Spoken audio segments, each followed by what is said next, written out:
വളരെ പ്രധാനപ്പെട്ട ഒരു ഇൻഫർമേഷൻ ഷെയർ ചെയ്യാൻ വേണ്ടിയിട്ടാണ് ഇന്ന് നമ്മൾ ഈ വീഡിയോ കാണിക്കുന്നത്.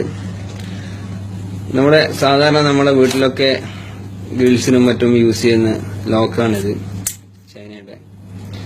അപ്പം ഇത് നോക്കുക നിങ്ങൾ, ഇത് നമ്മളിങ്ങനെ ലോക്ക് ചെയ്താൽ എത്രത്തോളം ഇത് സുരക്ഷിതമാണെന്നാണ് നമ്മൾ കാണിക്കുന്നത്.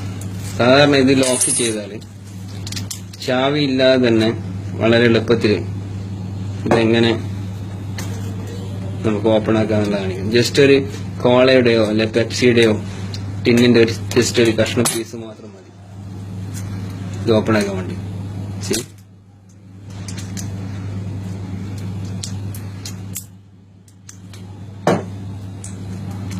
ഈ ഒരു ഇൻഫർമേഷൻ ആരും മിസ്യൂസ് ചെയ്യരുത്. കാരണം സാധാരണ ഈ കാലഘട്ടത്തിൽ യൂസ് ചെയ്യുന്ന ലോക്ക് എത്രത്തോളം സുരക്ഷിതമാണെന്നുള്ള കാണിക്കാൻ വേണ്ടി മാത്രം ആണ് ഞങ്ങളിത് ഷെയർ ചെയ്യുന്നത്.